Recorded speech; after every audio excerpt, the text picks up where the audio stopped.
Bismillah ar-Rahman ar-Rahim. Alhamdulillahi Rabbil Alameen. Wa sallallahu ala Sayyidina Muhammad wa ala sahbihi ajma'een. Assalamu alaikum wa rahmatullah. Welcome to today's lesson on the issue of moon fighting or moon sighting. Yes, everybody, it's that time of year again where Muslims in every mosque and locality, especially in the Western world, decide to fight it over who has seen the moon and who has not seen the moon. But 99% of those who are doing the fighting don't know anything about the principles of moon sighting or the scientific method of actually observing a crescent moon. They just like to make a lot of noise. And this lecture, inshallah, will give you the fiqh principles as well as some of the scientific principles, but mostly the fiqh principles of how moon sighting is understood in the traditional Islamic context. Right, so first of all, we'll have a look at the problem. The problem is that our calendar is a lunar-based calendar. Now, the lunar-based calendar in a traditional society is well functioning. It doesn't interfere in anybody's life in the way that it may do today. And it's worked. It's worked for a millennia and more. And it's not just the Muslims who use a lunar calendar. The Jews use a lunar calendar, and many traditional societies always used a lunar calendar. Now, the lunar calendar means basically that our calendar follows the cycle of the moon, whereas a Gregorian calendar follows the 365 day a year, going one complete circuit around the sun, and the lunar calendar does a monthly circuit. The moon does a monthly circuit around the earth, and that's how we determine our month. Now that varies because it's based on visual sightings, so that will vary. And it begins with the crescent and it ends in conjunction. A crescent is once you have the sun and the moon is behind the sun, and it's considered a dark moon, meaning it's there but it's obviously invisible because it's facing the other way from the sun. And then as it moves back out into the light, you get a thin sliver. That first sliver, we can predict when that is born, but when it's visually seen, that is known as the new moon and the new crescent. Right? So it goes from crescent and it waxes until full, and then it wanes until it becomes, and then until you get conjunction, which is again the dark moon, and then just as it moves past conjunction, the first sliver is the new moon. So the time for one lunation, it's called, is approximately 29.5 days. That's when it's averaged out. So this is an average. It's not just based on the visual, like the analyzing of the data and giving it an average based on the maximum and the mean and the minimum times where it can be observed. No, it's based also on things like the elliptical nature of the orbit of the moon, the elliptical nature on the orbit of the earth, on many other factors, abnormalities that are out there in the solar system that can affect the moon. So this is the average that's given. But for our intents and purposes, you can say it may as well be the mean taken over the course of the whole year. So the moon's orbit is between 29.3 and 29.8 days. This means that for 6 months of the year there will be 29 days, and for 6 months there will be 30, because it averages itself out. Sometimes you'll see it on the 30th day.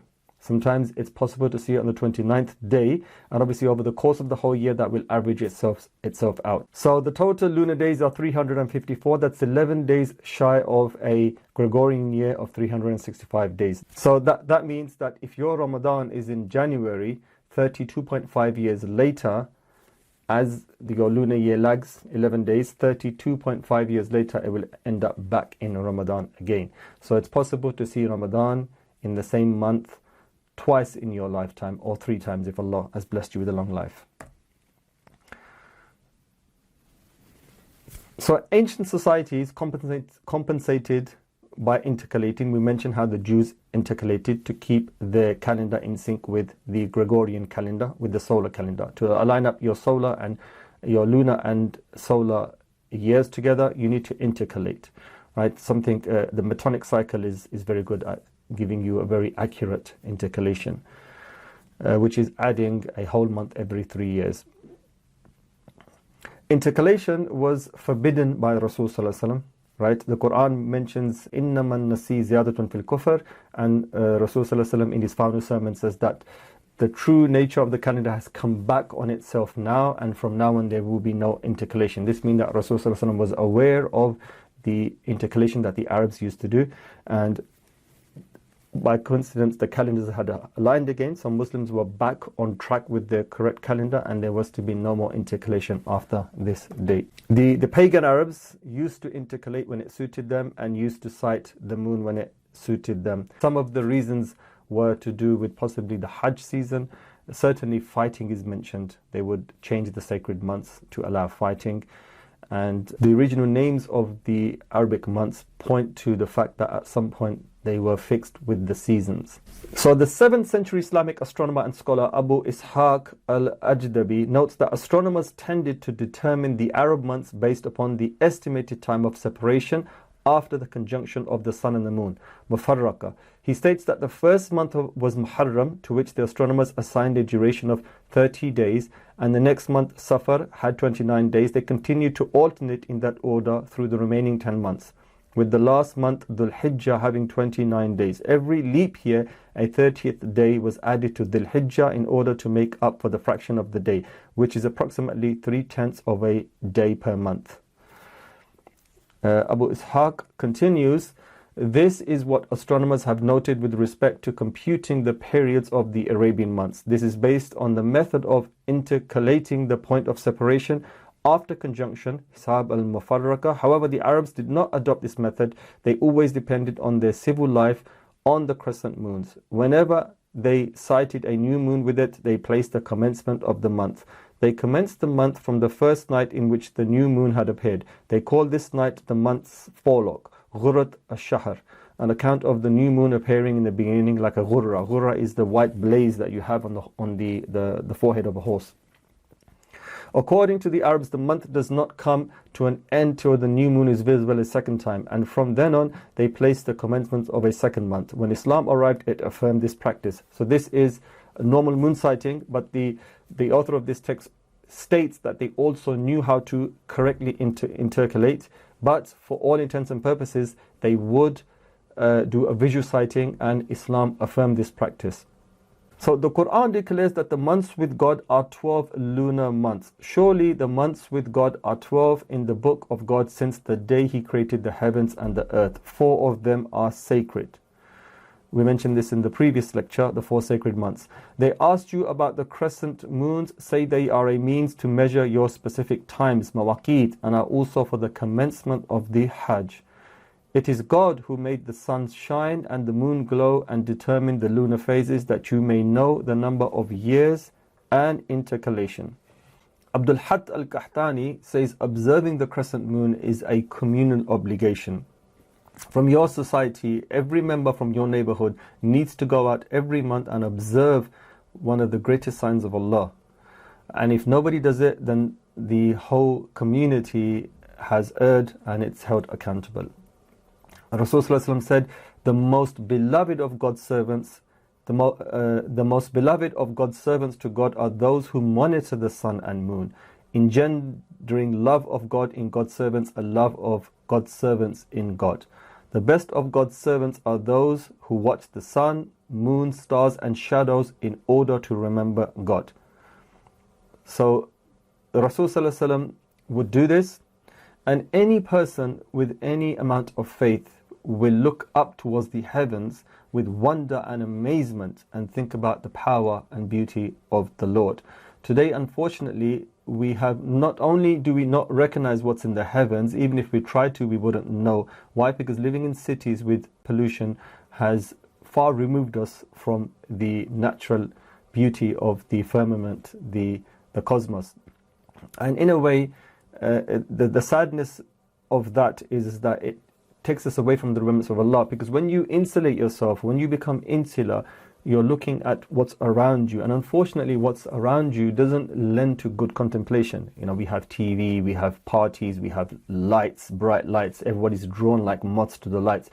And where you have gatherings, where you have bright lights, normally it's not for the remembrance of Allah, it's to do with things that are not for the betterment of the soul of your hereafter.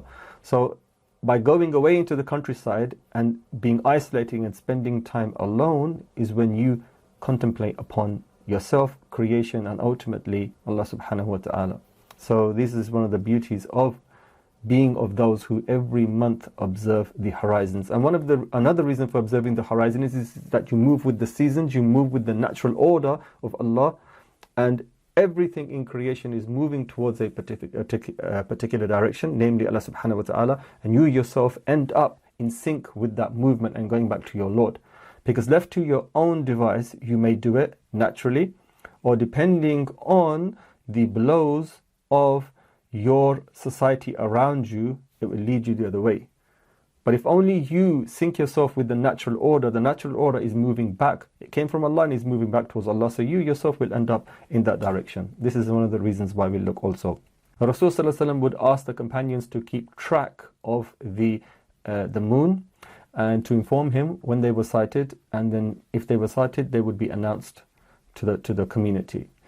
And according to Imam Tirmidhi, the sighting of the crescent moon, Rasul sallallahu alaihi wasallam would recite the prayer, "Oh God, cause this new moon to come upon us in safety and sound faith, security and submission." Then addressing the moon, he would say, "My Lord and your Lord is Allah." According to Abu Dawud, the Rasul sallallahu alaihi wasallam would say regarding the new moon, "A crescent of goodness and guidance, a crescent of goodness and guidance, a crescent of goodness and guidance. I believe in the one who created you. I believe in the one who created you. I believe in the one who created you." Then he would say, "Praise be to the one who caused the previous month to depart and brought us this month." Now, how different is this from the purpose that we observe the moon? We observe the moon, for most of us, is for the end of Ramadan. We want Eid to come in. We want to celebrate. We want to enjoy. People are done with fasting, right? In the beginning, you will see people observing the month, the pious people who want to celebrate Ramadan in it and give it its haqq, its due. And then towards the end, moon sighting gets more intense. Those guys that never spent a month in worship now get involved in the moon sighting act. Why? Because they want Ramadan to go so they can get back to their normal life again, right? And they want Eid to come. So that's very different from the approach that Rasulullah had. He would live in the moment, and he would enjoy this sign for what it was, praise Allah, and understand that this was a huge sign. And you observe, by observing the huge moon, you can observe some of the power of Allah subhanahu wa ta'ala, and it humbles you. And you understand the greatness of your Lord, and you understand your place in this vast cosmos. This is the natural way, and this is the way it should be done. And this is what happens when you contemplate upon the signs of Allah, which Allah has asked us to do. Intercalation was known to the Jews, the Arabs, the Chinese, and the Hindus. They would intercalate when they needed to or when they wanted to, and they would go back to visual sightings when they needed to. The Medinan community were a Jewish strong community, and of course they used to intercalate their calendars. Until approximately 358, the Jewish community established each month based on a physical sighting of the moon. After this, the Jews were forbidden to moon sight, so that's when one of the rabbis, the grand rabbis, made the ijtihad that they were allowed to moon sight, otherwise they would lose touch with their they were allowed to intercalate months and fix the seasons so that they would not lose touch with their festivals. The Medinan Jewish community calculated their calendar at the time of Rasul sallallahu alaihi wasallam. Now, it wasn't a case of there were vast differences in when the moon would be sighted or born, if it was a case of just observing the moon based on a lunar calendar, because the Greek astronomer Hipparchus of Nicaea, he already determined the length of the average lunar month within 1 second of currently accepted values, right? So that's very, very, very accurate. So this is knowledge that the whole world would have known. So if the Muslims wanted to, they could have fixed and set their days and times to the second, right, to the second when it came to moon sighting, months I mean. But they didn't, and for good reason. So there is no problem in using a solar calendar for your daily affairs. For example, if you're going to set flight times, international flight times, you're flying on the 2nd of the next month, right? And if you were to follow the moon cycle, the 31st day may be on a Tuesday or on a Wednesday, which means that your second day, right, could be on 2 days later or 3 days later. So to set your times, to have a solar calendar for your harvest, or to set timetables, right, isn't a problem. in Islam, it's not a problem. But it's just your religious festivals that need to be set according to the standards as decreed by the lawgiver, Allah subhanahu wa ta'ala, in the Quran.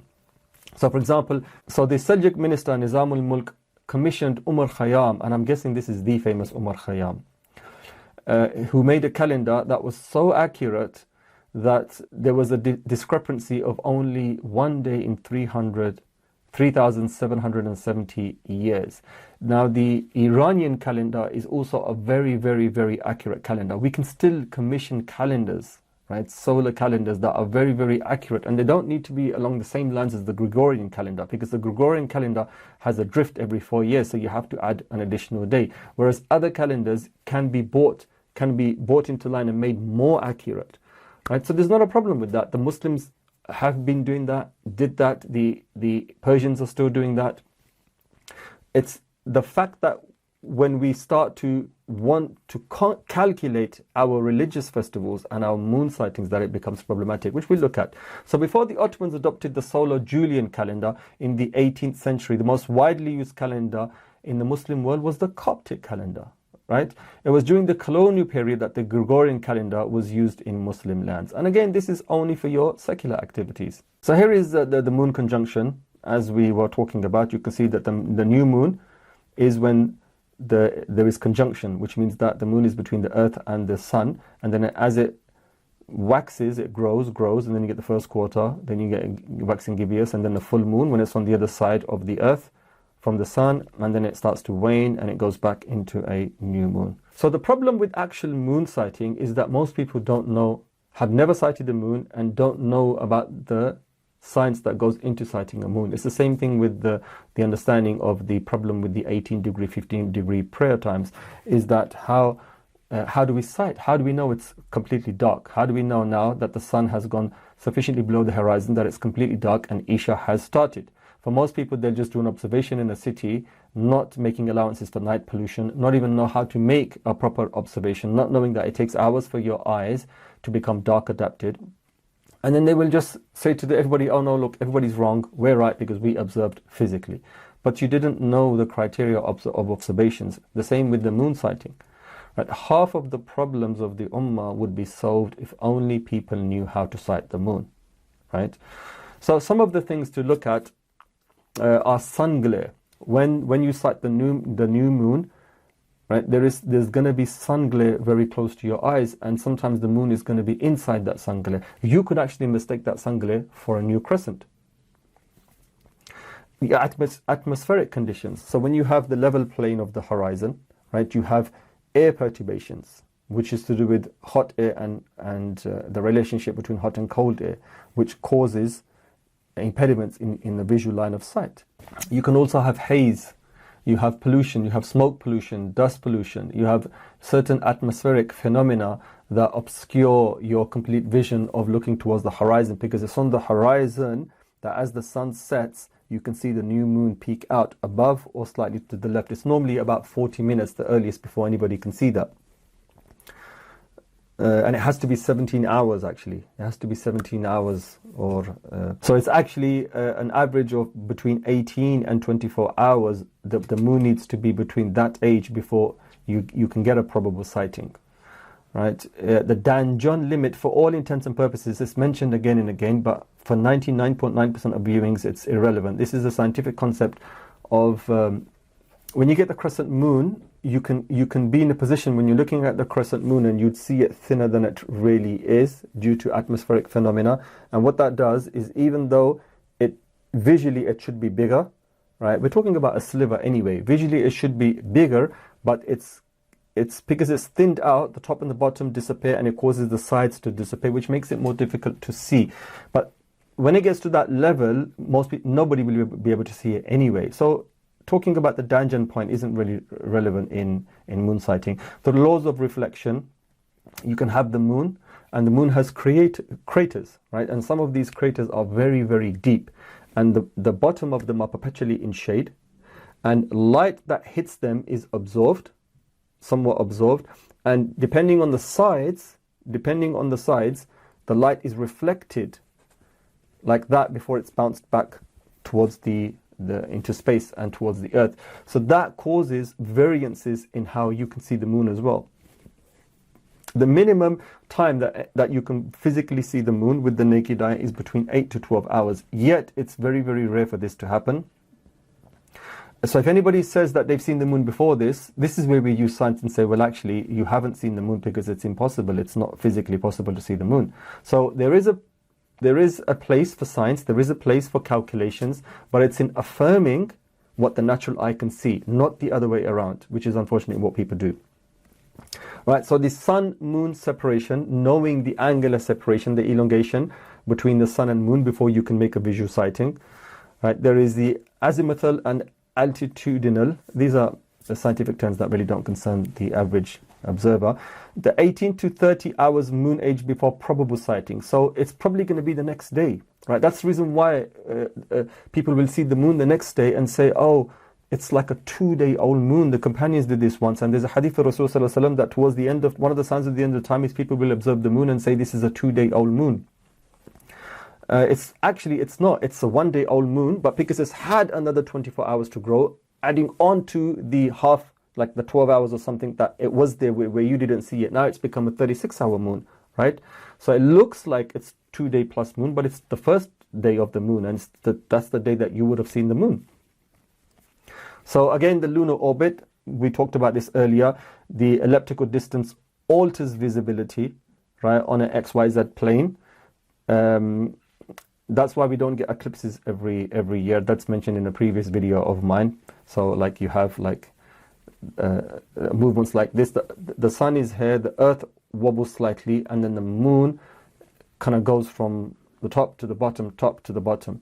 And each time it moves, right, your visibility criteria will be different. And each time a particular the reflection of the rays of the sun will also cause, and sometimes these are very, very minute. These only concern scientists, right? But it's good to know this. It's good to know this when you're doing a moon sighting. Otherwise, you will go out and most people will see something that's not even a moon. Like, for example, you could see a satellite. You could see a chemtrail from very far away. You could see other natural phenomena. You could see a very bright star. And you could say this is the moon. And you will make that mistake, and these mistakes have been made time and time again. And this is where scientific data, scientific knowledge will tell you actually this cannot possibly be the moon, right? So without knowing these things, you'll always make a mistake in moon sighting. Most people don't even know what a new moon is supposed to look like. It doesn't look like anything that they've identified as the new moon. So what are they really seeing? The interplay of the atmosphere with your visual line of sight, the horizon's temperature, clouds, haze and pollution. Knowing all of this will provide you an accurate sighting guide. It improves sighting possibilities. It reduces mistake by identifying and teaching you what a new crescent looks like. Right? A new crescent, the thin sliver, tiny thin sliver, and only those with the best eyesight can see it, will wink in and out of your existence. It will wink in and out, as it's affected by air currents, perturbations, haze, pollution. And if you've never seen that before, if you don't even know that, you will see something that's stationary and say, oh, that's the new moon. It could be a chemtrail. It could be a satellite in low orbit. It could be a star. Also, knowing the science, it negates incorrect claims of sighting. So, for example, this happens every year. People see the moon when it's impossible to see the moon. Science will tell us it's impossible, and I've seen people that are very emotionally tied to the Kingdom of Saudi Arabia. And subhanallah, like, these are educated Muslims. These are Muslims who are educated in the Islamic sciences as well as the secular sciences. They will give statements that are emotional. You know, it boggles the mind, some of the claims. I'm not going to mention any names, but it's all there to see. One of the scholars, who's an engineer, he says, if science tells you it's impossible and the visual sight says you've seen it, then we will believe the visual sight. And how is he justifying this? as an engineer himself, as a scientist and an Islamic scholar himself, some of these zealous attachments to who you believe to be correct, and you will defend no matter what happens, is the cause of the problem. And we look at some of this data as we go along, inshallah. So data as evidence is permissible to negate errors, false claims. So if science is telling you the moon is going to be born here, and you'll be able to see it after this hour, any sighting after this hour is a probable sighting. Anything before this is going to be an impossible sighting, so that's negated. That's the role of science. Coherent and collaborative decision making, regional reliability, right? So if you've got one area like England and you've got different cities, and each year you see a trend of wrong data coming from a particular city that doesn't match data from other cities, and there's a pattern in this now, then you can ask yourself the question, there's a problem in their moon sighting. Maybe they need re-education. Maybe there's another problem. Maybe the location they've chosen isn't the correct location. These things are important to corroborate, collaborate, and to gather your data, to store your data from multiple sighting locations in your own country, in your own region, and indeed around the world. This data is generated and it gives you trends that you can then use to further strengthen your sighting and your sighting claims. Record keeping is very important. Past, current and future data for reconciliation, which I just mentioned. Minimization of month errors. Now we'll have a look at the 4 options available to us on moon sighting. Number 1 is to follow Saudi. And yes, we need to get that one out of the bag and to have a look at that and then move on to the other ones. Right, this really, I mean, in classical scholarship, this wasn't really an issue or an understanding. But due to the zealous adherence to most of the people who don't know much about religion deciding to follow Saudi Arabia blindly, this is one of the major causes of the problem for moon sighting in the Western world today. So we'll have a look at that just as to make people understand what the problem with Saudi moon sighting is. Number 2 is calculations. Can we calculate using calculated data to determine the new moon, conjunction and separation? Number 3 is global sighting, the idea that we should all be unified upon a global approach, and one global sighting around the world should be sufficient for the whole world. Why are the Muslims not united on this? We'll have a look at that. And then regional sighting, which is each locality, each region or each country looks at its own moon and then moves forward from there. So the Qura calendar, this is the official lunar calendar of Saudi Arabia. Saudi Arabia holds sway over many countries in the Middle East, and it tends to push its own version of Islam and its own ideas across the region, and some countries adopt and some countries try to resist for a while, and they adopt some things and they don't adopt some things, and this is the reality of politics. So it's used in Saudi funded mosques the world over. So if you go to a Salafi mosque, a Wahhabi mosque in any country in the world, you'll find that this calendar is in use if that mosque has been Saudi funded. The Islamic Society of North America, ISNA, uses it. The Fiqh Council of North America, the FCNA, uses it. The European Council of Fatwa and Research, ECFR, also uses it. They've announced in the past that we'll also follow the lunar calendar of Saudi Arabia. Qura calendar, it's pre-calculated on a formula. Now that formula has changed. Over time that formula has changed. It's not based on first lunar visibility. It's in fact based on conjunction. And Saudi Arabia acknowledges it may not match lunar visibility. It usually starts a day earlier than the lunar visibility in Saudi Arabia.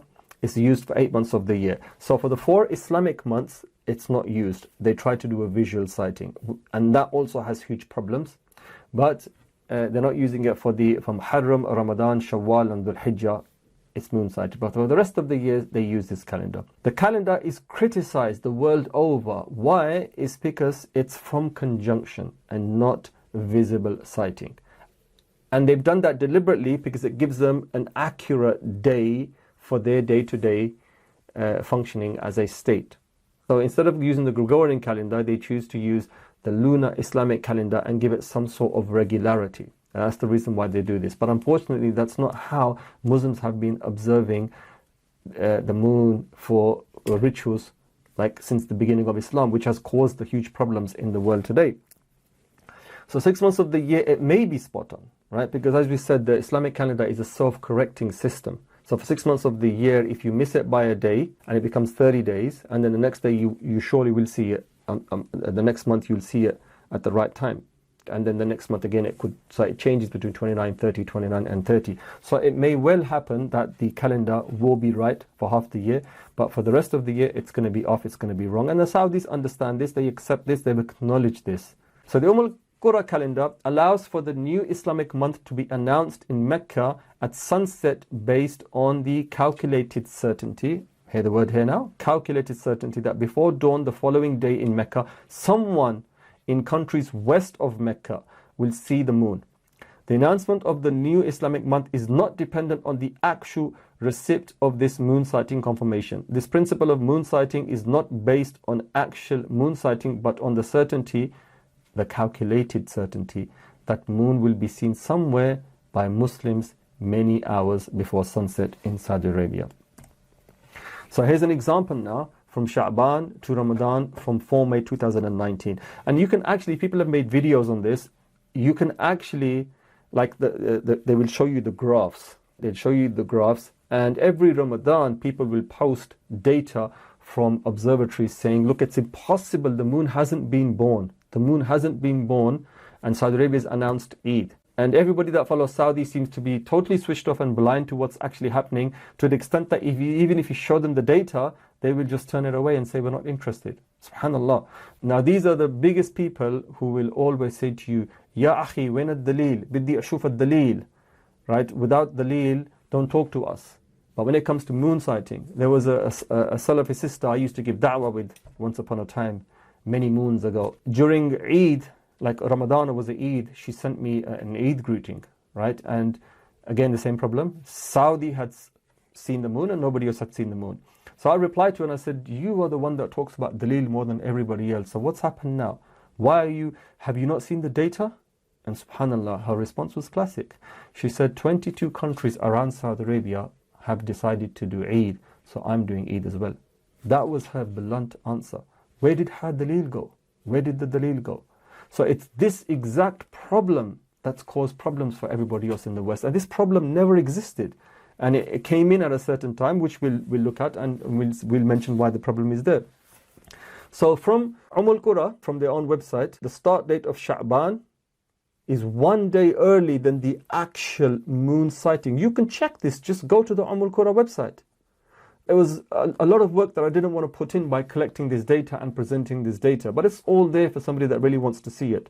So it's 1 day before the actual moon sighting, 29 Sha'ban, Qura, 28 of lunar visibility, right? So they start to sight the moon on the wrong day, leading to the error. So they start to sight the moon because their calendar, their conjunction will tell them it's going to be on this day, when visually it's not possible to see. It's not possible. So people will go out and say, oh, it's going to be the new moon today, or we've seen it, which ultimately will happen. The global visibility map for 4th May 2019 on Saturday showed that the moon was below the horizon in Saudi Arabia, and it was impossible to see the moon.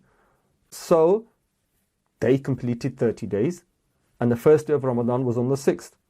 Even if they had used the lunar sighting for a whole year, it would have meant Sha'ban started a day later and went to sight the moon a day later, and even a day later, 5 May, which is the 20th, right, cannot sight in Saudi Arabia with naked eye, meaning starting on 7th May Ramadan. So Ramadan, for all intents and purposes, for the rest of the world was on the 7th, but Saudi Arabia started it on the 6th. Now this causes a knock-on effect. Month after month after month, it causes a knock-on effect on the Islamic calendar if this is done. And if it doesn't correct sometimes during the month naturally, you'll be doing you'll observe your religious festivals on the wrong day. That's Hajj, that's Ramadan, that's Eid, that's the commencement of the sacred months, Muharram and Dhul Hijjah. So local sighting will begin on the 7th. In the UK, for everybody, it will begin on the 7th, but for them, it's already the first day of Ramadan. Now, the second criteria which they used before 1999, if the moon's age at sunset in Riyadh was at least 12 hours, then the day ending at that sunset was the first day of the month. This often caused the Saudis to celebrate holy days 1 or even 2 days before other predominantly Muslim countries around the area, including the dates for the Hajj, which can only be dated using Saudi dates because it is performed in Mecca.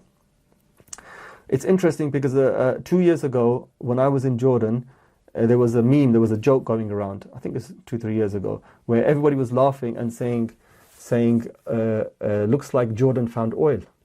Right? Why? Because it was the first time in many years that Jordan was not doing Eid on the same day as Saudi Arabia. Jordan and Saudi Arabia are practically, they're neighbors. It's the same desert, the same clear skies. They don't see the moon and they see the moon on this side.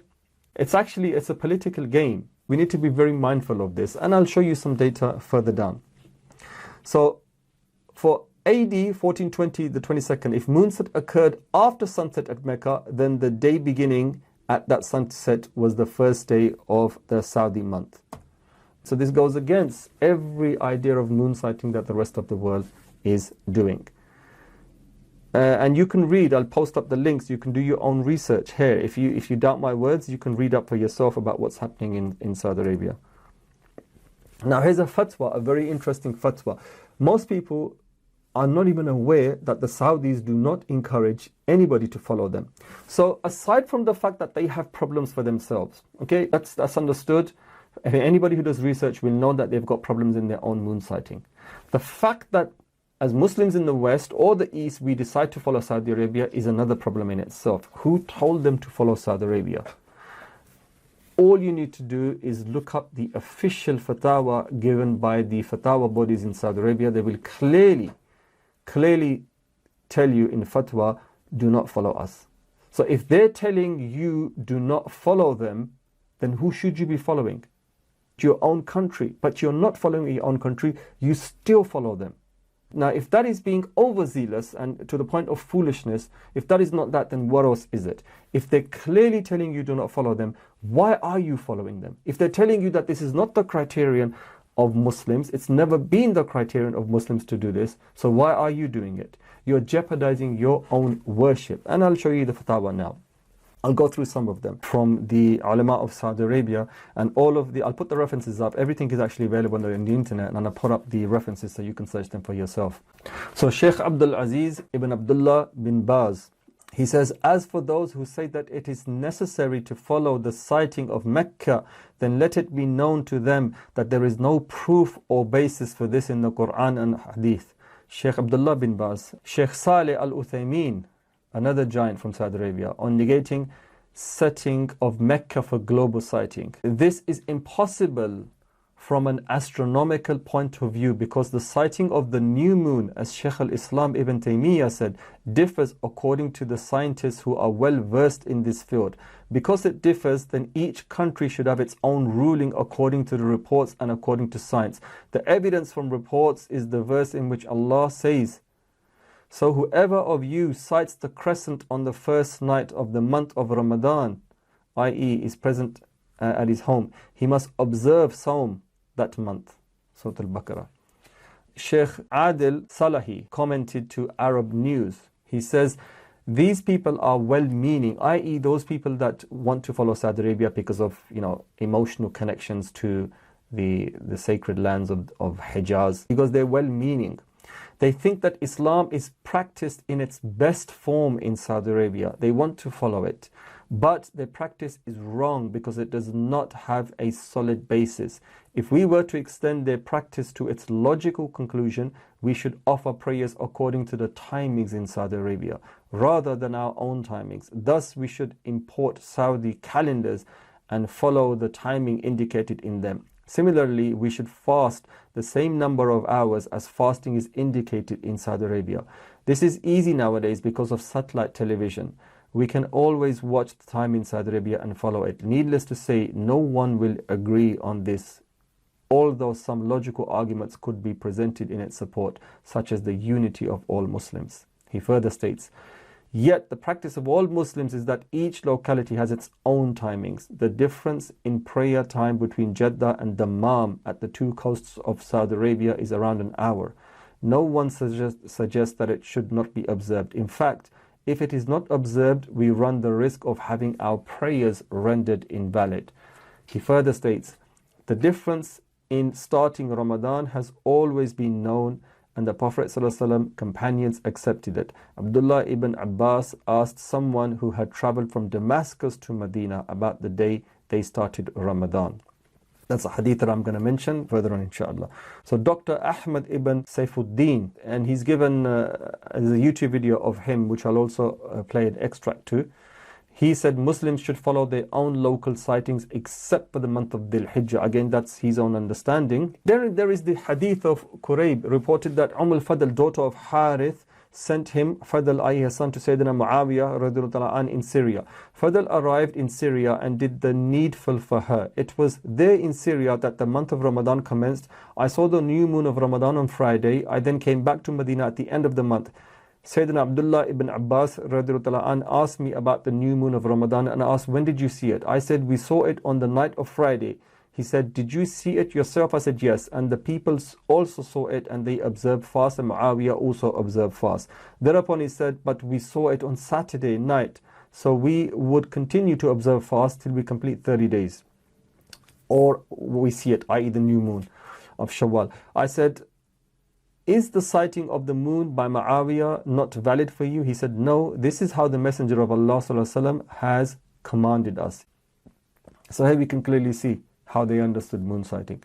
Sheikh Saleh Uthaymeen negating the concept of global Eid al-Adha after Hajj. So this is in contradiction to what the previous guy just said. The answer by Sheikh Uthaymeen is, the question was asked, should we abide by the local sighting in determining Eid al-Adha, or should we follow the pilgrim schedule?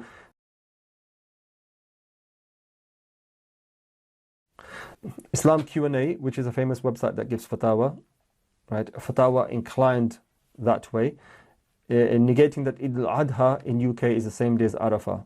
If the Muslims in Britain have sighted the moon, if the Muslims in Britain have sighted the new moon, then the Muslims in that country should follow their sighting. Otherwise, they should follow the sighting of the country closest to them.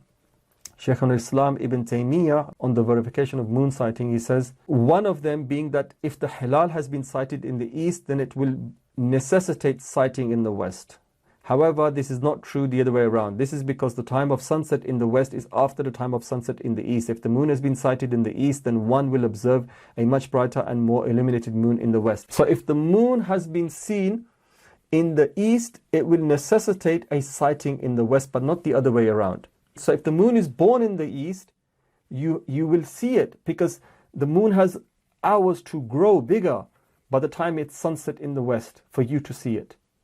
Sheikh Uthaymeen, in his fatwa, uses very similar language when he says, it is thus that the people of knowledge have said, if the people of the east see it, the crescent, it is incumbent upon the people in the west who are level with them to fast, because their sighting zone is the same, i.e. because they will have seen it as well. And because the crescent, if it is after the sun in the east, it will be more so in the west, because the orbit of the moon is slow, and He Most High said, and the moon, when it follows it, Ash-Shams. Shaykh al-Uthaymeen, in his commentary entitled Sharh al-Mutmi on Hanbali fiqh text, Zad al-Mustaqni. And here is a video on someone asking the question in Masjid Nabawi in Medina. Someone asked the question to a sheikh there, and this is the answer he gave. Here's the video. قصدك يوم أخونا يسأل عن صوم يوم عرفة في سائر الأمصار إذا كانت الرؤية مخالفة عن الرؤية في المملكة هنا للحجاج. يعني مثل يكون مثلا يوم عرفة موافق مثلا يوم الاثنين، والعيد يوم الثلاثاء، ويكون يوم عرفة مثلا مثل ما ذكر أخونا في المغرب يوم الثلاثاء يوافق يوم العيد، والاربعاء هو العيد. هل نوافق أهل مكة فنصوم عرفة الموافق لأهل مكة والعيد يكون عليه، أو نصوم يوم الثلاثاء الذي هو عندنا يوافق يوم عرفة والعيد يوم الثلاثاء؟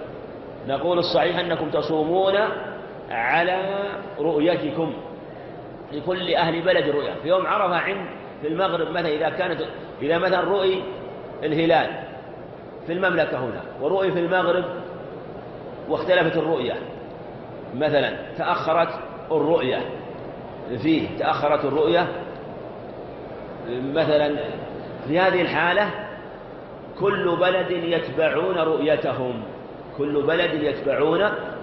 فإذا رؤي في المغرب مثلا يوم الثلاثاء، إذا كان يوم عرفة يوم الثلاثاء، وفي مكة عرفة يوم الاثنين، والعيد في مكة يوم الثلاثاء، والعيد في المغرب يوم الأربعاء، فنقول تصومون يوم الثلاثاء ويكون عرفة يوم عرفة حقكم، وفضله يوم الثلاثاء، والعيد عندكم يوم الأربعاء. هذا هو المشروع، لأن العبرة لأن اختلاف المطالب معتبر. كما نقول أنكم تصومون رمضان برؤيتكم، فلأهل كل بلد رؤيته، إلا لو ورد أن الرؤية اتحدت، وهذا بعيد ولا يكاد يقع. ثم لا حاجة إلى اتحاد الرؤية كما قال أهل العلم، لا حاجة إلى اتحاد الرؤية، ولا لازم لها في الحقيقة. وهذا هو الذي عليه الصحابة رضي الله عنهم، كل يصوم ولا يضر. ولم يزل المسلمون منذ أكثر من 14 قرن والناس يصومون رمضان، وكذلك في أيام الحج أهل مكة على صومهم حجاج، وأهل مكة في صوم في رمضان، وكذلك سائر الأمصار على رؤيتهم، لكل أهل بلد رؤيتهم. وتقدم التوضيح أن لأهل كل بلد رؤيتهم على حديث ابن عباس في قصة عكرمة لما أرسلته كريب لما أرسلته أم الفضل رضي الله عنها في حاجتها إلى معاوية. فهذا هو الصحيح، وهذا هو الذي يرى عليه الصحابة.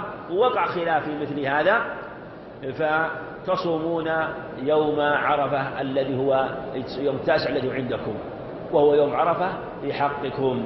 هذا هو الأكمل والأفضل، وهذا يجري في أشياء كثيرة. نعم.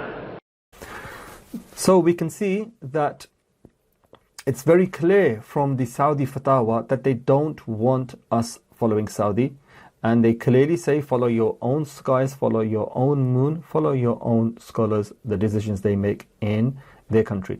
But it's because of this emotional attachment, this misguided emotional attachment that people have with Saudi Arabia, that they decide to follow Saudi. So every year what happens is, around the time of when Eid will be announced in Saudi Arabia, they will look to Saudi Arabia, and the minute Saudi Arabia announces Eid, they will follow Saudi Arabia. But who told them to follow Saudi Arabia? Where did they get this fatwa from? If you're going to follow a country that's 5 time zones away, you may as well follow China or Jamaica or somewhere like this. Why specifically Saudi Arabia? Who told you to tie your Eid, your Ramadan, your Ibadah with Saudi Arabia? Anyway, I hope these fatwa clear up the issue with you, and you can check the references for yourself. Right, the next few slides I've taken from Al-Ghazali Center, where I studied a course on moon sighting. And it's got this particular chart here, this map here, charts the progress of the new moon for each Islamic month. And you can see that there's no 2 months where the moon is born in the same area. In fact, it's born in different parts of the world. For example, the moon of Ramadan was born underneath Africa by Antarctica. Dhul Qa'dah was born there as well. Dhul Hijjah was born underneath South America. Sha'ban was born in the middle of the Pacific Ocean. Muharram was born under Australia. And then towards the north you had the moon born in North America, in Canada, in Russia, in Siberia. Rajab, the moon of Rajab, was born near Norway, Sweden, and the Scandinavian countries. Right? So nowhere was the moon ever born in Saudi Arabia in this map. So here is another chart, the first visibility lunar crescent for Safar 1430. So this is on the 26th of January 2009. The moon, you can see the red line is the trail of the moon, and the moon, it was born way out in the middle of the Pacific Ocean. It wasn't born in Saudi Arabia. The first people to have sighted the moon would have been the people who lived in the Pacific Ocean. Here on the 24th of May 2009, the moon travelled from the north to the south, as opposed to the previous one where it travelled up. Again, it didn't pass anywhere near Saudi Arabia, and where it was first seen with the aid of a telescope would have been in America, and you can see the gradient from there. In this table here, there's 3 stages of the crescent visibility. You have the lunar age, which is less than 15 hours. So if the moon is less than 15 hours and its lunar altitude is 5 degrees, its lunar lag time is less than 48 minutes, and the elongation is less than 12 degrees, it's not possible to see the moon. And this is exactly when Saudi announces their moon times, when the moon is in this particular stage.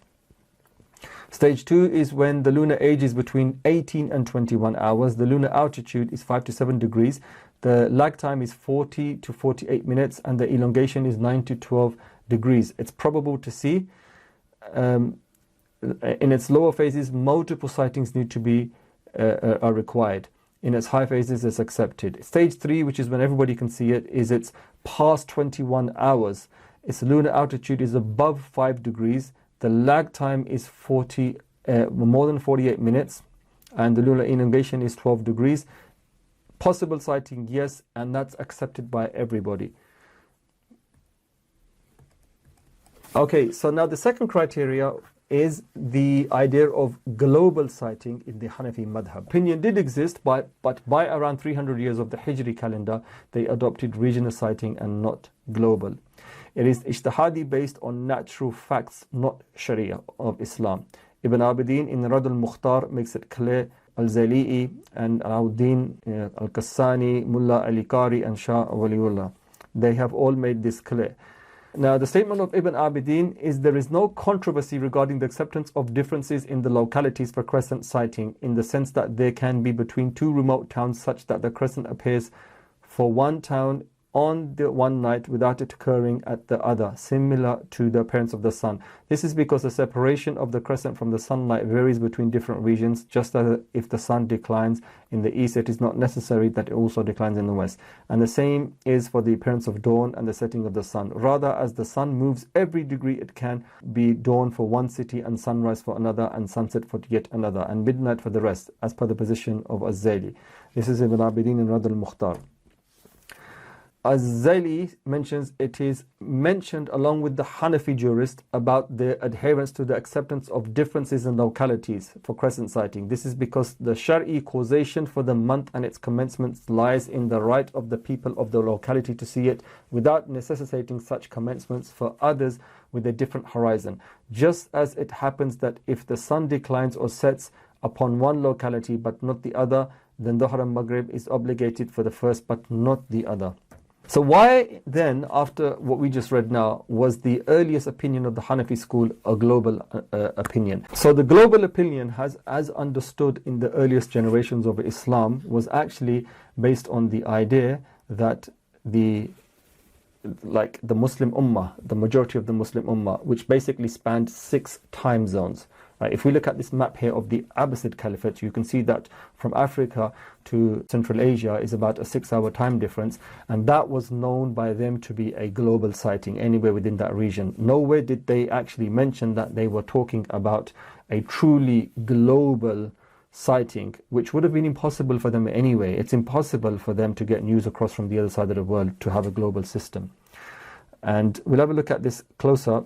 So it was an ijtihadi based on known facts of the time. Issues such as this led to the sciences of astronomy and trigonometry and the idea of the Qibla and sundials. Right? The opinion was based on the known world. Position of the times were not correct. People didn't know their own location correctly. They couldn't even face the Qibla with 100% certainty.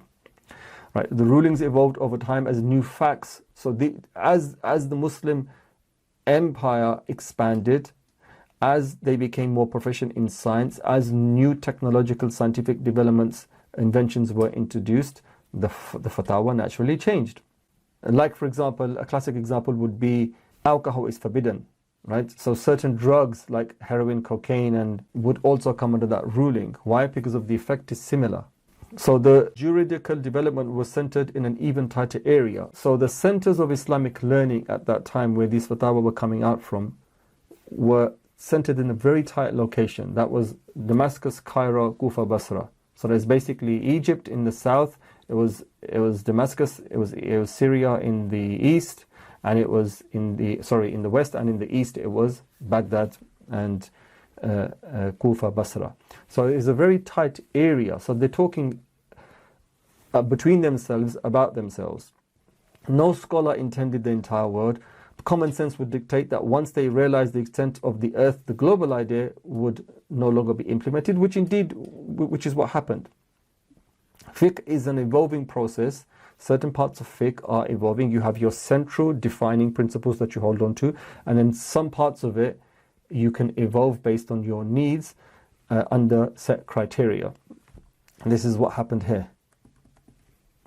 Ibn Abidin states there is no controversy regarding the acceptance of differences in the localities for crescent sighting, in the sense that there can be between two remote towns such that the crescent appears for one town on the one night without it occurring at the other, similar to the appearance of the sun. This is because the separation of the crescent from the sunlight varies between different regions, just as if the sun declines in the west, it is not necessary that it also declines in the west. So east and the west. And the same is for the appearance of dawn and the setting of the sun. Rather, as the sun moves every degree, it can be dawn for one city and sunrise for another, and sunset for yet another, and midnight for the rest, as per the position of Az-Zaili. This is in Rad al-Mukhtar by Ibn Abidin al-Shami. So the Az-Zaili says it is mentioned amongst the Hanafi jurists about their adherence to the acceptance of differences in localities for crescent sighting. This is because the Shari causation for the month and its commencement lies in the right of the people of a locality to see it without necessitating such commencement for others with a different horizon. Just as it happens that if the sun declines or sets upon one locality but not the other, then Dhuhr and Maghrib is obligated on the first but not on the other. So this is the correct understanding of the Hanafi madhab. Now for those people that say we should have a global sighting, we should have a complete global sighting. Some of the problems of a global sighting, we'll have a look at one problem now. So here is a map with a chart of the lunar visibility for Rabi al-Awwal 2009. So you can see on one side we have San Francisco, on the other side we have Sydney, one of the cities in Australia. So on complete other sides of the world, right? Separated by half of the earth is the Pacific Ocean. So the new moon forms at 0146 on the 21st February. In Sydney, Australia, the moon sets 33 minutes before sunset on the 25th of February. So it's set. The moon has been born, but Australia would never have seen it. Australia would never have seen it. Sighting is not possible. An invalid correct date for sighting is the 26th. So they need to go out now on the 26th to sight the moon, and they may be able to see the moon. In San Francisco, USA, on the same date, the moon set 1 hour after sunset. That means they had a visibility window. Sighting, highly possible and valid. Right? So when it's sighted in San Francisco, it is 12:30 on the 26th in February. You see the problem now? It's the daytime. It's the next day. So the new moon has been sighted. This side, it's first sighted halfway across the world in the west. And it's midday now. So what should they do? Should they just, like, now it's Eid for them, so they should stop fasting now, right? And do Eid, but half of the day is gone. You see the problem here now with global sightings? That's why we cannot have a global sighting. The best practice would be, which would reconcile this problem, is that the sighting in South Africa is confirmed that the 26th of February is the first of Rabi al-Awwal. From that place onwards. Sighting in Sydney would be confirmed, which was confirmed on the 27th of February, which means that is the first of Rabi al-Awwal for them. There's only a 6-hour difference now. There's only a 6-hour difference in real time if this has been done between the time for one place and the time for other place, which is far closer than if you were to fiddle and pull back and make Eid on a universal day by playing with the calendar like that. It wouldn't work. It just simply wouldn't work. But if Sydney adopted the 26th as the first day, so-called global sighting, there will be a 24-hour real-time difference between the two cities. That's a whole day and a night. So I'm sure this gives you an understanding of why a global moon sighting isn't possible. So now we'll have a look at local sighting and the understanding of local sighting. Local sighting here does not refer to a single locality, as in a city. It refers to a geographic region that spans several time zones, because it's possible to see the moon along a longitudinal line across several time zones. Right? That's the reason why, if you are in England, we tend to follow in a line going down the longitudinal plane. So that includes Morocco, Algeria, going down towards South Africa. If we see a sighting anywhere along that line, we'll accept it, because for sure, if it wasn't cloudy in your locality, you would have seen it. Or for sure, the moon would have been visible. The moon is visible, but nobody saw it in your locality, but it was seen in the same longitudinal plane. We accept that. It's when we decide to skip half of the world and accept Saudi that it becomes problematic, right? Because the moon technically hasn't even been born in your locality. Local sighting aims to fulfill the sabab. The aim is to fulfill the Shari'i requirements of worship, including any differences of opinion. That which does not factually meet the Sharia is not acted upon. Local sighting aims to unify the Ummah. How does it unify the Ummah? In two ways. One way is it's doing things right, i.e. following the Shari'i directive of sighting the moon with your eyes in your horizon, in your longitudinal horizon. That's the meaning. Number two, it unites, as we saw in the previous slide, when one place, if you do moon sighting right, the differences between yourselves is minimized. Whereas if you do it wrong and you go for globing, you'll have a one complete day and night difference. Local sighting reconciles all locations on Earth well within 24 hours, as I mentioned, and hours in time calculation, and within 12 hours within. So local sighting is the correct way. It's always been the way, and it's the way that makes sense in a global world also. Just to give you an understanding of, if you feel like, why in the 21st century are we still fighting about global sighting, local sighting, and Saudi sighting? Just have a look at the early Muslims. For hundreds of years, if we look at Cairo, look at this chart here. We have Cairo, Cordoba, and Samarkand. The angles, the correct angular direction to Mecca is 136 degrees for Qahira, and 100 for Cordoba, and Samarkand 239. Right? And you can visually get a map here. So if Qahira is here and Mecca is here, so like 90 degrees would be here, and then like 180 would be here, so here. So Qahira would be here, then Mecca would be here, right? It makes sense. But what was happening for the first few centuries? The angles used until the 3rd century of Islam was 90 degrees. So if Qahira is here, 90 degrees would place it here. Mecca is not 90 degrees, it's here. So for 3 centuries they faced the wrong direction. The angles used were 117, 180. SubhanAllah, 180, where does it put you? It puts you here. So you're facing down. And this is verifiable data. Who chose 90? We don't know. The companions chose 117 based on winter sunrise. Then Ibn Yunus in the 10th century calculation gave it 127, which is the closest to 136. And 180 was the local from Medina, which is basically the Medinans would face down towards Mecca in a 180. So they decided to follow Medina and face downwards from where they were also. For Cordoba, it was the winter sunrise, 120 degrees. Local for the Umayyad Masjid was 150 degrees. Local for Medina was 180 degrees from where they were. So Cordoba, so you have 90 and then 180. They were facing 100. One of the angles used was 180, again facing completely down. And then there was Samarkand. The local for Medina is 180. The southwest approximation is 225. The winter sunset is 240, which is very close.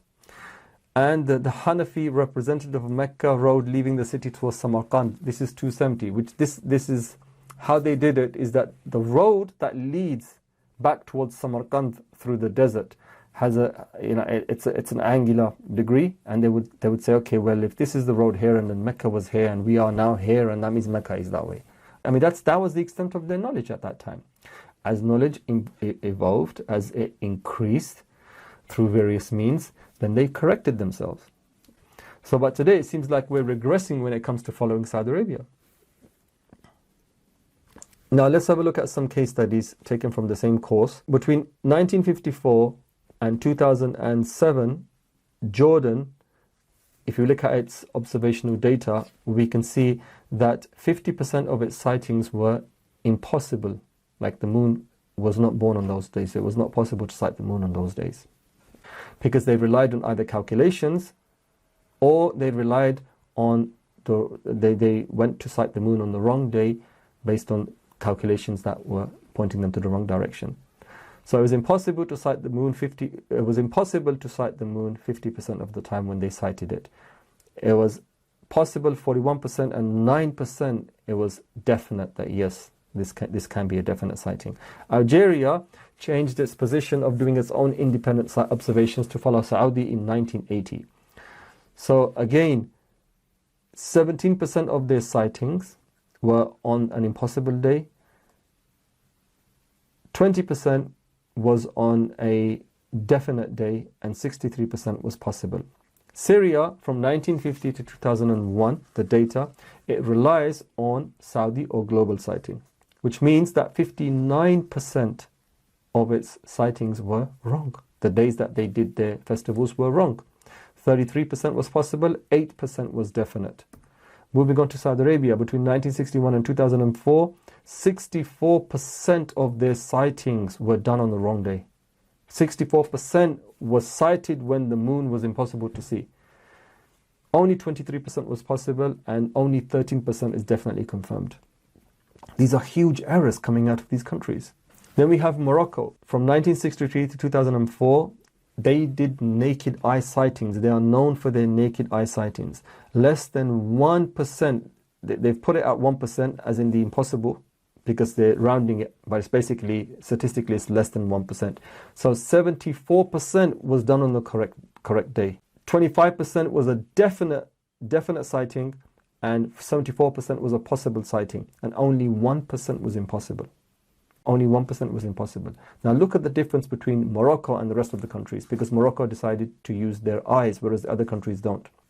What's interesting is Egypt follows Saudi Arabia. They openly declare they follow Saudi Arabia. Turkey has its own calculated calendar, which they follow. And you have countries like Iran in that region, even though they have a secular calendar, but they also followed the moon sighting. And you have like Afghanistan and Pakistan, and they will do Eid. They're in the same region, but they'll do Eid a day later. You have to ask yourself why this is. And today everybody's in a position to do their own scientific research. It's very simple. All the data is online, but we just choose to become blind to all of this. So here we can see the data side by side.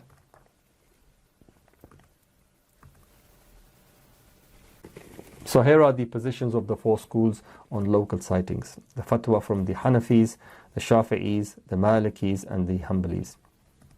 Witnesses, evidence versus witness. Imam Taqiyuddin as-Subki says. Now it's interesting to hear what he has to say. Factual evidence overrides testimony of witness. So what he's saying here is, if somebody claims to have seen the moon, factually, scientifically, if you know it's impossible, it overrides what the claimant says. Why? Because for indeed calculation yields qati knowledge, definite knowledge. On the other hand, testimony and report both yield probable, dhanni knowledge. Right? The probable does not contradict the definitive, let alone being given priority over it.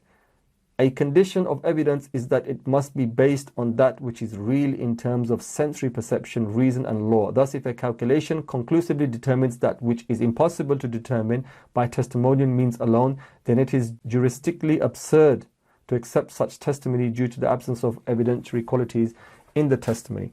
So, an example of this would be, two old people in the desert wearing glasses happen to see the moon, and the rest of the country or the rest of the region, clear skies in the desert, nobody else saw it.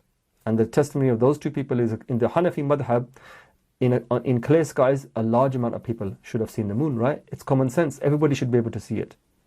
And if scientific data is telling you it's impossible, then why would they override scientific data and go for the testimony of two old Bedouins who wear glasses who see it in the desert, and nobody else in 20 countries around it saw the moon?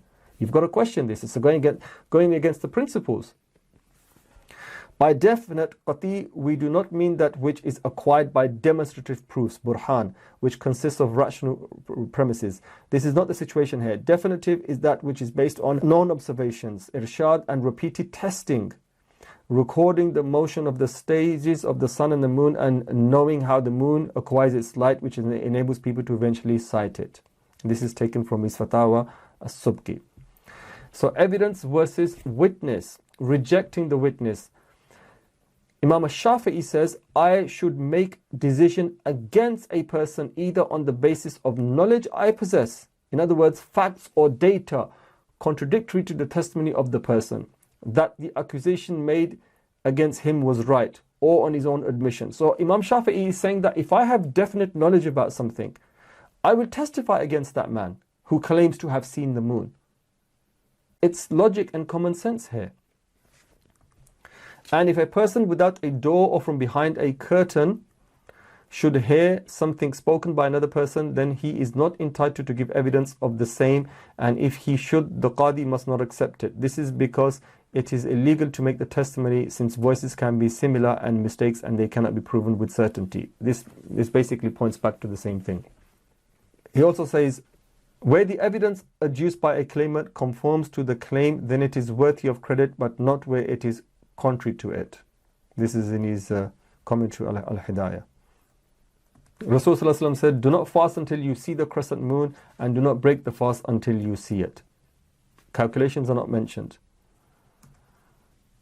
And if the crescent moon is obscured, then determine it. The determining here is what needs to be understood. Rasulullah said in another narration, complete the number of days of Sha'ban, 30 days.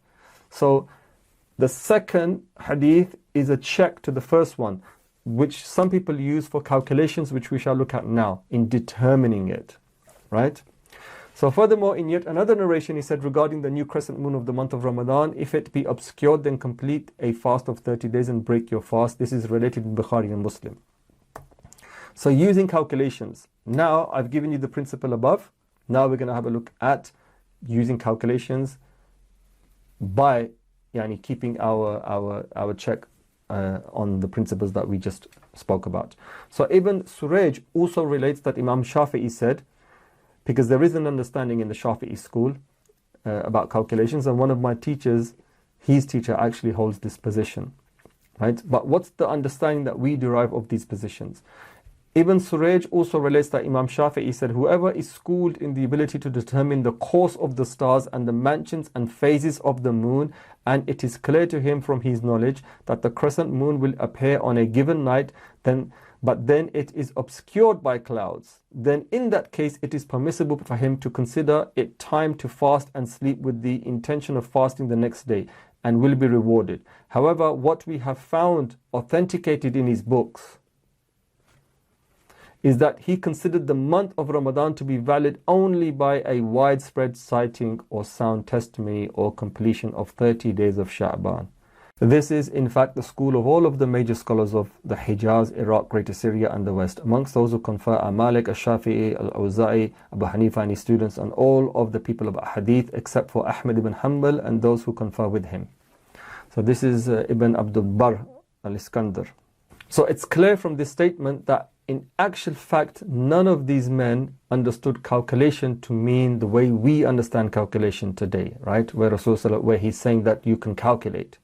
Rather, they understood calculation to be permissible only if of the visibility, like obscuring of visibility by atmospheric conditions, and only in a time where it would be the last day. Another important reason for rejecting the interpretation of the hadith, and if it is obscured then calculated, to mean use of scientific measurements, is that the other narration, and if the new moon of Ramadan is obscured, then complete 30 days of Sha'ban. So as I mentioned in the principle in the beginning, the reason we don't accept calculation here is because the other hadith of Rasulullah said that if the sky is obscured, then complete 30 days, which negates the idea of calculate. In Usul, this is known as mubayyin, clarifying matters, and the former is called mujmal, ambiguous. It is a well-known usul principle that if a hadith has one narration that is equivocal and another that is unequivocal, and both are of equal authenticity, then the unequivocal is the one used for legislative purposes. Ibn Rushd clarifies this matter. The differences of opinion about the commencement of Ramadan results from the ambiguity in the hadith: fast based upon its sighting and break your fast based upon it. And should it be obscured, then calculate it. but the majority of scholars took the other narration which states complete the number of 30 days. Some of them said that measurement mentioned in the first hadith means the new month should be determined with the use of calculation, and others said it simply means that you should fast the next day, irrespective of what your calculations may lead you to conclude.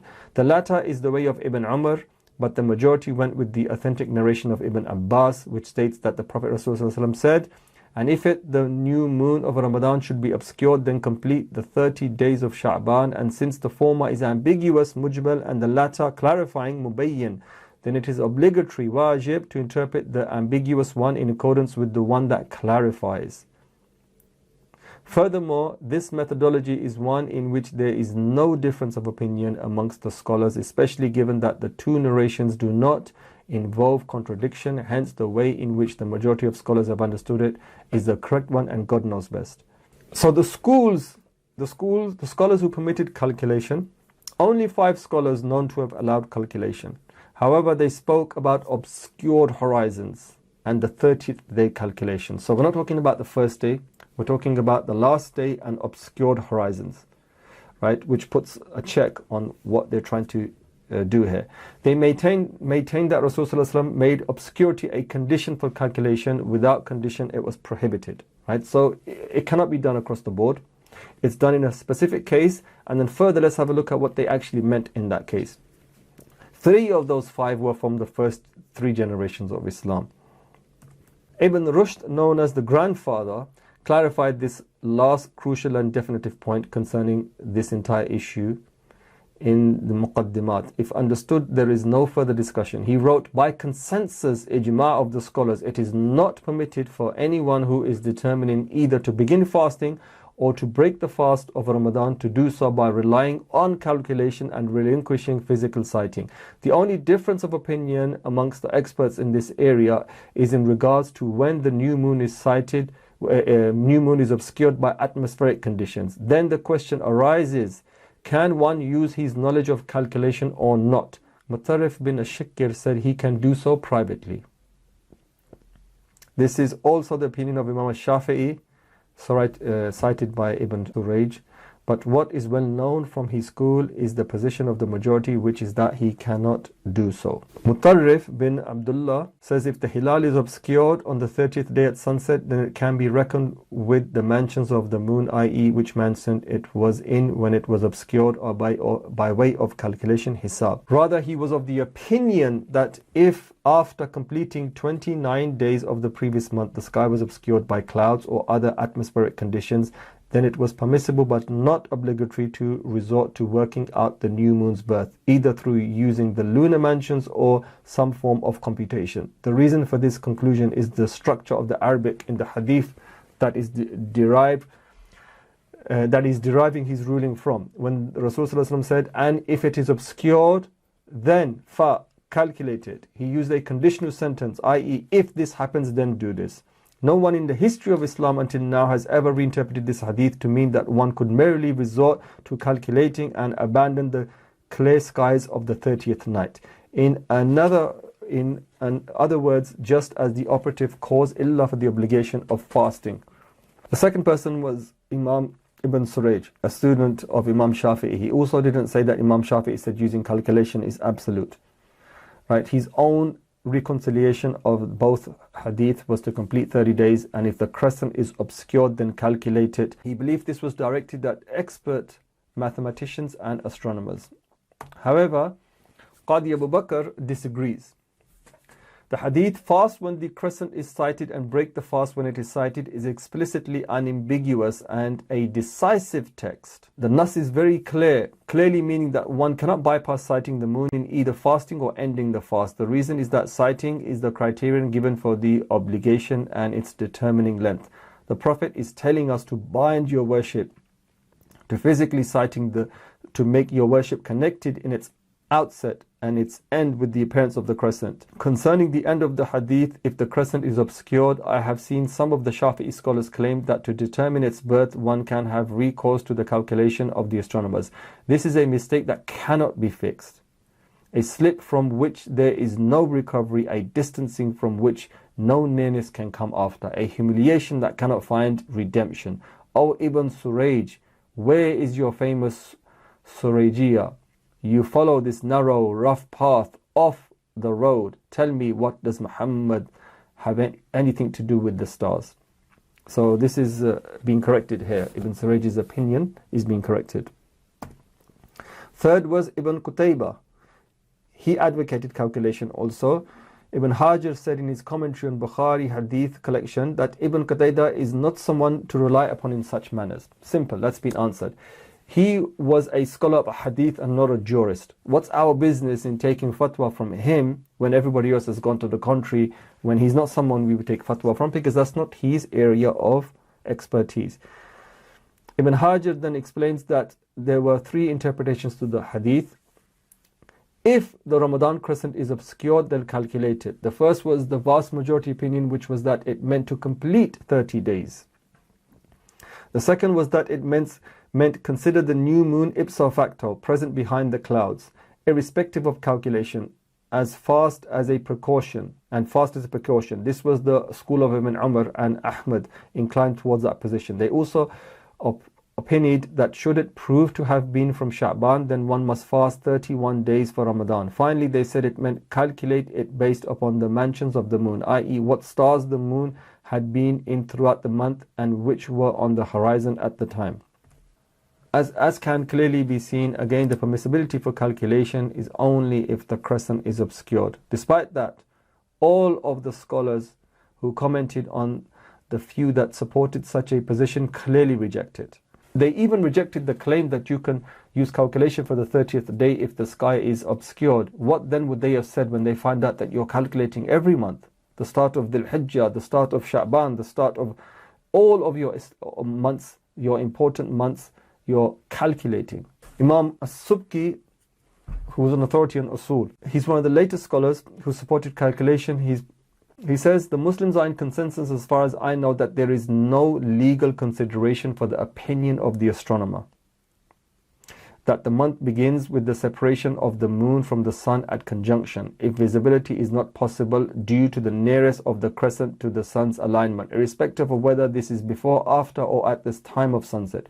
What scholars have disagreed upon is the situation when the angle of elongation is such that visibility is possible and can be ascertained by calculation, but there were clouds that came between us and the crescent. Then in that case it is possible then to use calculation. The fifth was Ibn Daqa'iq. In his commentary on Umda al-Ahkam, Ibn Daqa'iq explains his stance. My position is as follows. Calculation is not permissible for fasting by determining the separation point of the conjunction of the sun and moon based upon the position of the astronomers, who see the start of the new month as something that precedes the actual sighting of the crescent by a day or two. That is, in fact, innovating a legal cause, sabab, that God has not legislated. But should the ability to calculate determine that the visibility curve of the crescent is such that it would be seen had not something prevented it, its visibility caused that such as clouds, then in such a case the obligation to fast is necessary because the legal cause for the fast is there.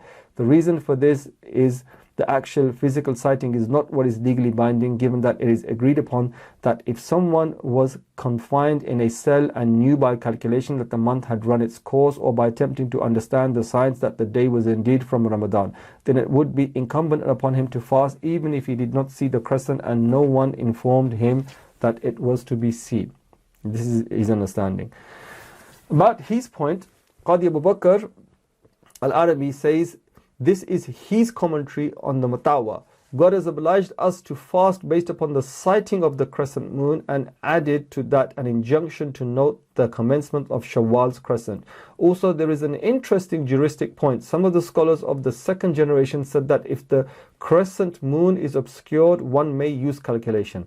Thus, if an astronomer says tonight based upon the crescent's angle of elongation, it is normally possible to sight the crescent had it not been for atmospheric conditions, we can act according to his statement in our fasting and breaking of our fast based upon the Prophet's statement determine it. In other words, they argue that he meant calculate the position of the moon based upon God's word. We have fixed exactly the moon's phases. What a calamitous mistake they have made. I am not, of course, denying the foundation of the science of calculation, nor of the discernible patterns of the mansions and moon phases. However, it is not possible that use of scientific calculations was intended in the meaning of the hadith, for two reasons. Firstly, Imam Malik discerned a principle in hadith interpretation which became a basis for those who came after him. Malik said that the first hadith is equivocal, but the ambiguity in it was clarified in the second hadith, in which the Prophet said, complete the number 30. In other words, the second hadith clarifies what the first meant, which is what we mentioned right at the beginning. As for the second reason, it is not permissible to rely on astronomers and mathematicians, not because their findings are not true, but because people's beliefs must be protected from an association with celestial motions and future occurrences of conjunctions and separations.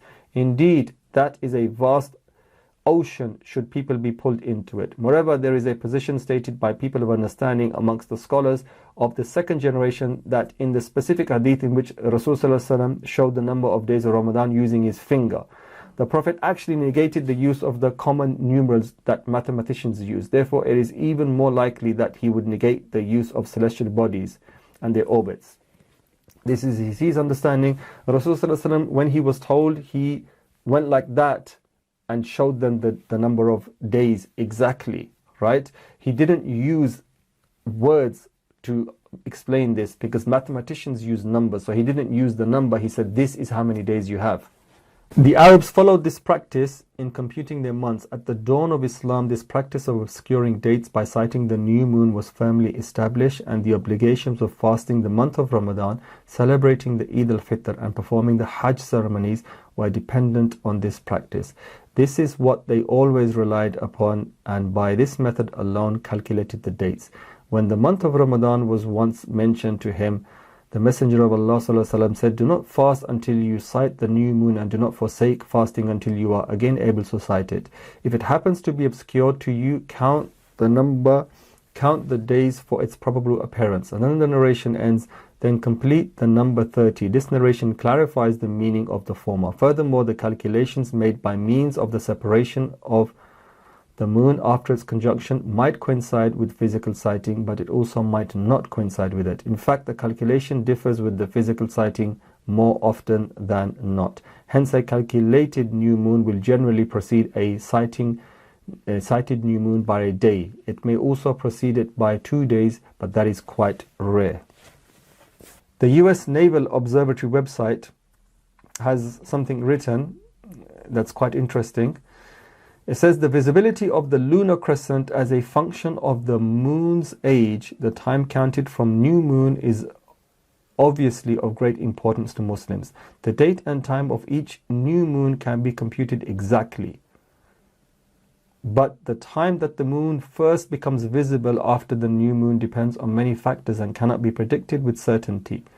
In the first 2 days after new moon, the young crescent moon appears very low in the western sky after sunset and may be viewed through bright twilight. It sets shortly after sunset. The sighting of the lunar crescent within 1 day of new moon is usually difficult. The crescent at this time is quite thin, has a low surface brightness, and can easily be lost in the twilight. Generally, the lunar crescent will become visible to suitably located experienced observers with good sky conditions about 1 day after new moon. However, the time that the crescent actually becomes visible varies quite a bit from 1 month to another.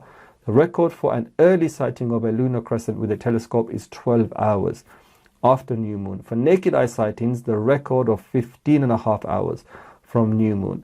These are exceptional observations, and crescent sightings this early in the lunar month should not be expected as the norm. For Islamic calendar purposes, the sighting must be made with the unaided eye. The Encyclopedia of Islamic Jurisprudence, produced by Kuwait's Ministry of Religious Affairs, has the following to say. The relied upon opinion of the Hanafi school is that sighting the moon is a condition for the obligation of Ramadan, and no consideration is given to the astronomers even if they were trustworthy. Moreover, whoever relies on their opinion has violated the sacred law. Imam Malik prohibited reliance upon calculation in ascertaining the crescent moon's birth and said, any imam who relies on calculation is neither to be imitated nor followed. Imam al-Baji says, if anyone did rely on calculation, I opine that he should not consider his fasting sound based upon calculation and return to citing or the completion of 30 days. If that results in him having to make up any days, he should. As for the Shafi'i scholars, Imam Nawawi states, fasting is not an obligation unless the month has arrived. Furthermore, its commencement is ascertained through citing the crescent. If, however, it is clouded over, then people are obliged to complete 30 days of Sha'ban. They should then commence their fast irrespective of whether the next day is clear or more or less cloudy. Thus, the means by which the month is determined are contained in either citing or completing 30 days. There is no room for reliance upon calculation. The Hanbalis do not depend on astronomical calculation, even if it was repeatedly proven to be accurate. Hubayra, in his book on the consensus of the four Sunni Imams, the four schools agreed that no consideration is given to knowledge of calculation and the lunar phases in order to determine the start of fasting, whether the people had knowledge of such things or did not. Ibn Suraj of the Shafi'i school dissented. So according to him, he dissented. Furthermore, Imam al-Qarafi devoted an entire section explaining his principle in his magistral work, The Divergences al-Furuq. In it, he states the following: why is it that we can determine prayer times by calculation and the use of instruments, yet in the case of crescent moons, for the determination of our Ramadan, it is impermissible to use instruments and calculation according to the accepted position? The difference is that God has stipulated in our devotional practice of fasting and citing of the crescent moon, and if that is not possible, then the completion of 30 days of Sha'ban, and he did not stipulate the astronomical new moon. On the other hand, in the case of prayer times, he stipulated simply the entrance of the times and their self-determining times. Hence, we are able to determine them by any means possible. For instance, a prayer is conditional upon the occurrence of the sun's post-meridian phase. With Ramadan, however, it was not linked with the conjunction separation, but with its physical sighting. And should the crescent be obscured, we complete 30 days. He furthermore states, if a Muslim leader believes that the crescent was born based upon calculation, he is not followed, because of the consensus of the early scholars, Ijma' as-Salaf, against that position. This is in spite of the fact that ability to calculate crescent moons as well as solar and lunar eclipses is discharged with certitude. Indeed, God has set a standard that the movement of the heavenly bodies and the orbit of the 7 visible planets is on one system for all time by the determination of the precious omnipotent God. Omnipotent. God has said, the sun and the moon are on fixed courses. In other words, they are calculable and that will never change.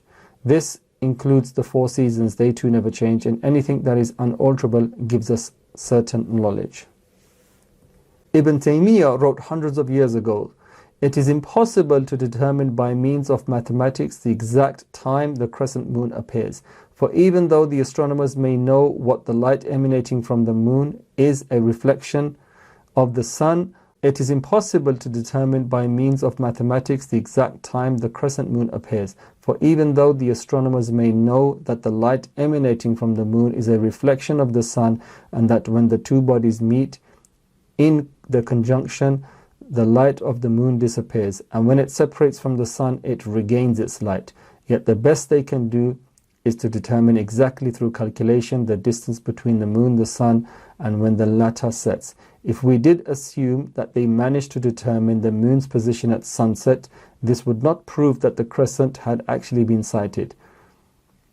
Visibility is a sensory matter and is affected by several factors such as the clarity or density of the atmosphere, the high or low position of the celestial body, and finally the strength or weakness of one's eyesight. When they realized that the Sharia commands the sighting of the crescent moon, they desired to determine it by means of mathematics, and thus they went astray and led others astray. Those who argue that the crescent cannot be seen at 12 or 10 degrees, etc., have erred. For one person can sight it at the smaller number of degrees, while another cannot at the same degree. They have resorted neither to reason nor revelation, and because of this the eminent scholars in their field have rejected their views.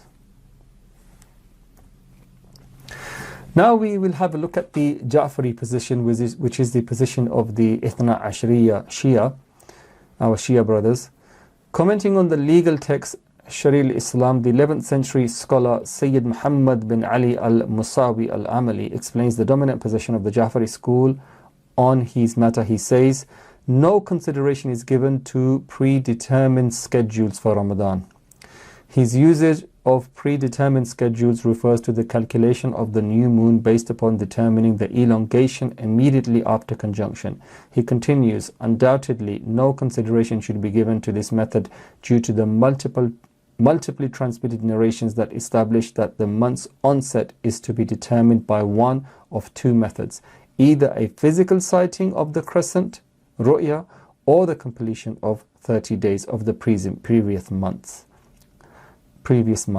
Indeed, had recourse to an astronomer been a proof, the scholar would have guided us to that position. The astronomers admit that its sighting, ru'ya, is only possible and not certain, whereas the lawgiver has made the rulings that relate to fasting contingent upon the actual sighting and not the aforementioned arc of visibility. He also says there is a weak opinion about calculation that is negligible. So none of these positions allow calculation in lieu of actual sighting. All of them stipulate that you can resort to calculation only if on the 30th night there is a cloud cover that prevents seeing the crescent, and astronomers have indicated that the moon would be visible. Titus Buchart, in his book Fez, City of Islam, mentions an interesting observation on moon sighting. The keeper of time, Mawaqit, must also determine the beginning of each month, which begins with the appearance of the new crescent moon and especially the beginning of the month of Ramadan. On the evening that Ramadan begins, the keeper of time is not the only one on the lookout. On every rooftop, people watch impatiently to see whether, following sunset, the young crescent moon will become visible. First one or two, then a quickly increasing number espy the fine silver horn on the still light horizon. A cry of joy breaks out, for it was in this month that the Quran was revealed to the Prophet. This joy can be felt throughout the city. If only we did that in every city all over the Muslim world today and the non-Muslim world. In the Encyclopedia of Islam, to return to the meaning of hilal in the Quran, it has been established that crescent moon in Arabic is a physically discernible object to the naked eye, and that the Quran requires the crescent to be the basis of our months. The question arises, did Muslims of the past differ on the subject of sighting the moon and the necessity of the moon sighting to establish the onset of Ramadan? The answer is they did not. Actually, they differed on two points. The first was whether a sighting anywhere on the earth was a legal reason for fasting in other places, and the second was if the possibly visible new crescent be obscured at sunset on the 30th day from the onset of Sha'ban, what should be done? These were the only two positions of contention. According to our great scholars of the past, a consensus existed about the commencement of the lunar month if visibility was possible.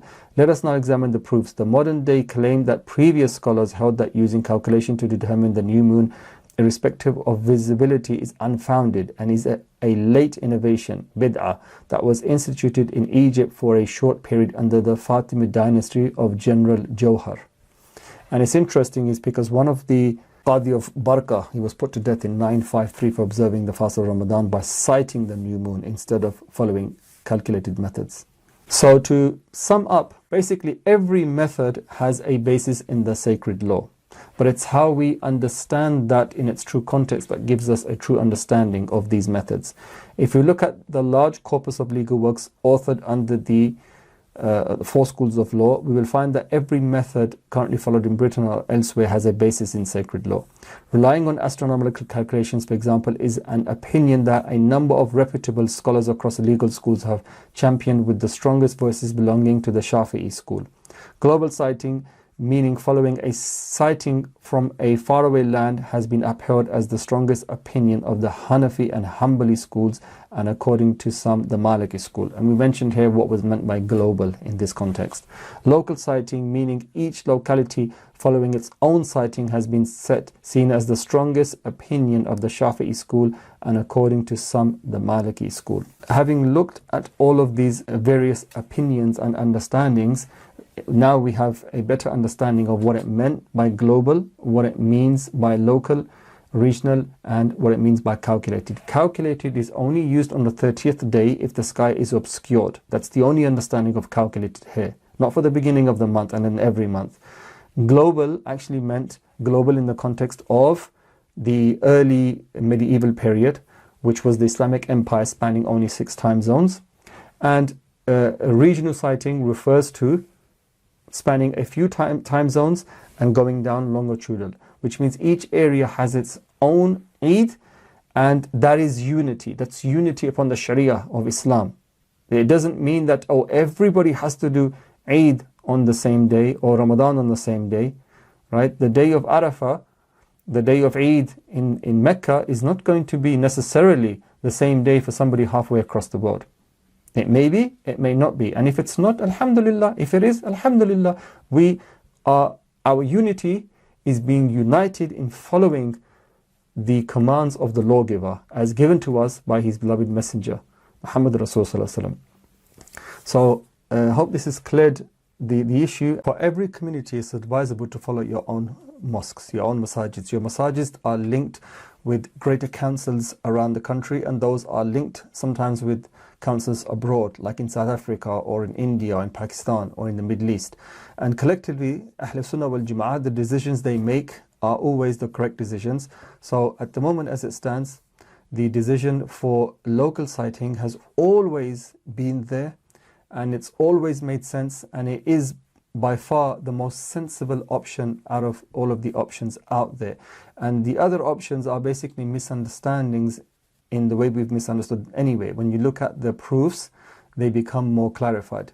But having said that, my final word on this would be that as the layman who doesn't really know much about the principles of moon sighting, the fiqh and the usul behind moon sighting, or even the scientific approach of how to actually moon sight, instead of denouncing other groups and causing fitna, be with your community and celebrate Eid on the day your community celebrates Eid, and inshallah Allah will accept your worship and your ibadah, because we are told to follow our scholars and our leaders in times when there is uncertainty and we don't know. The one opinion that we don't follow, which has become manifestly clear now, is the idea that we are supposed to follow Saudi. Because indeed it's this particular understanding that is largely responsible for what's happening in North America and in Europe regarding the problem with moon sighting. May Allah accept our fasts, may Allah accept our worship in this holy month. May Allah give us the ability to fulfill the rights of Ramadan, the dues that are upon us in our worship for Ramadan, and may Allah give us many more opportunities to enjoy Ramadan without the fitna of moon fighting that is happening in our community. Wa sallallahu ala Sayyidina Muhammad wa ala alihi wa ashabihi ajma'in. Assalamu alaikum wa rahmatullahi wa barakatuh.